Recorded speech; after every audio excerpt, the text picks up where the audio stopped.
So what brings you to BDPA? Lily actually brought me Lily! Lily's doing great thends. They brought me in to speak to their college students, and then BDPA said, why don't you speak to the IT leaders as well? So I did a workshop for the IT leaders. I attended the session, and I bought the book, and the sign, when it was signed, the autograph he wrote, "Don't hide your greatness," and that was really key for me because that's something that I've been doing. I have recently received my PhD in project management, and I have accomplished several other things, like I've written a book, I'm a published author, and I have a whole lot of other accomplishments, but I sort of keep it within myself. I'm really looking forward to reading the book and putting some of the things into practice that I learned in the session, because I really want to now grow and achieve more and stop hiding my greatness. And then the next day, which was last night, I spoke to the college students.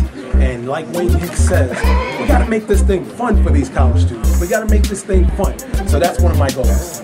So is this your business, going around and firing people up and making things fun? That's right. Let's go. Let's go. Let's go. Let's go. Intelligence.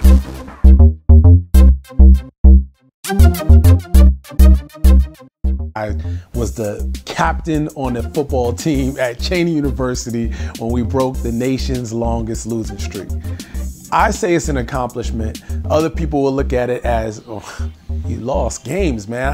And you only won one game. Yeah, I won one game, but let me tell you, that one game felt so good after losing so many times and understanding that you're not always going to win and you have to persevere. So now it built that mental toughness within me. I'm not afraid of failure.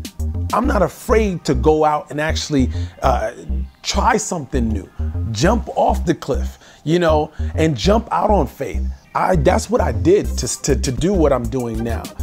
Leadership and personal development coach. Number one, you might want to write this down. Your people want to add value. Your people want to add value to your organization, but even more, they want to add value to you as a leader because they follow you. If we could just kind of reframe leadership in our mind as leaders in an organization and look at our people as our direct customers and our customers as our indirect customers. Motivational speaker. I stepped out on faith to do that. I stepped away from a corporate job. I used to be a campus director, running a multi-million-dollar operation. You gotta be educational, motivational, and most of all, inspirational leaders. And I say most of all inspirational leaders because what do we deal with? 100% at risk. There's so much complexities in doing that, in dealing with people, managing processes and systems, okay? And getting paid well. But when you have this urge inside, when you have this passion and God has given you something, and blessed you with the gift to be able to inspire people, you're supposed to use that. I think everybody has something to give. It's called a gift. You're supposed to use that gift. My name is Derek Brown, and I went to Pierre's workshop. I'm a motivational speaker myself. Pierre raised the level. He talked about leadership. Key to leadership when you're developing your people is asking questions. But not just asking questions, asking specific questions, Nate. Specific questions to get your desired results. He gave us some real-world examples that we could leverage, that we could walk out with, tools that we could actually utilize in order to improve ourselves and become better leaders. This tool will help you to become more curious about yourself so you can be effective. So it's the simple intelligence questions. What are my strengths and weaknesses? What is my role at work? What are my core responsibilities? What can I do to make a difference on the job? Who is affecting my job? Who is not affected by my job? When you go into a job and you go for a job interview, they tell you about all the good things. How about telling your people, you hiring managers out there, telling your people about the things that are not so good on the job so that you get the right person for the role, right? Because remember what we said about management?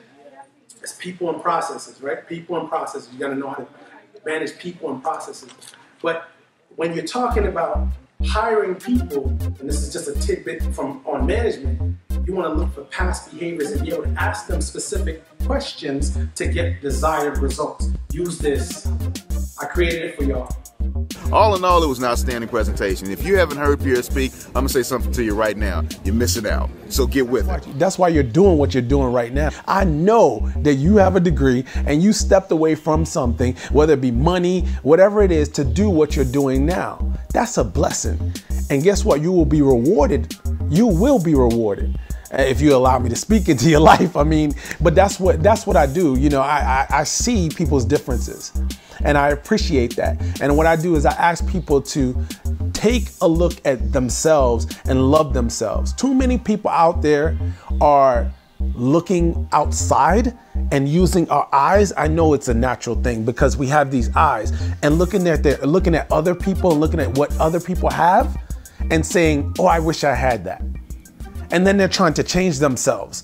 We need to appreciate ourselves for who we are, because you were born to be who you are. You were perfectly made. Every single piece of your body, your hair, everything about you, your eye, your fingerprint.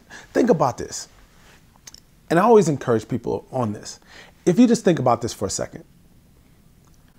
There is nobody in the world before you, after you, or presently that has your fingerprint. Nobody. So what does that mean? To me, that means that you are the answer to a problem. That means you were born to be you. And see, the problem that I have, the problem that I have is that most people don't realize that and they don't accept that. And they're not told that. So if someone is watching this, that's what I would encourage them to do, is really think about the fact that, oh, wait a minute. If my fingerprint is the only fingerprint in the world, that means that my whole body, the person who I am, I'm the only person in the world that was created to solve a problem or created to do something special. You weren't an accident. Guess what? They're a blessing to the world because they were born. So I just encourage people, and I think that your difference is what brings value.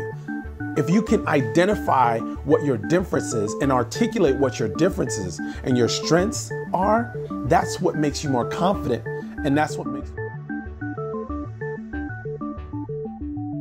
So now Lily brought you in. Yes. So to keep Lily from having a whole bunch of phone calls from people calling Lily saying, who was that brother Amos talked to on Friday? How do people get a hold of you? PierreCamp.com. That is PIERRECAMP.com. PierreCamp.com. That's right. Your brand. That's right. Pierre like Pierre Cardin, Campbell like Campbell Soup. You can't forget it. Let's go. Pierre Campbell, thanks very much. Thanks very much for being with us. Glad to have you. We'll take a break. 239-1310. 239-1310 is Afternoons Davis. We're live at BDPA.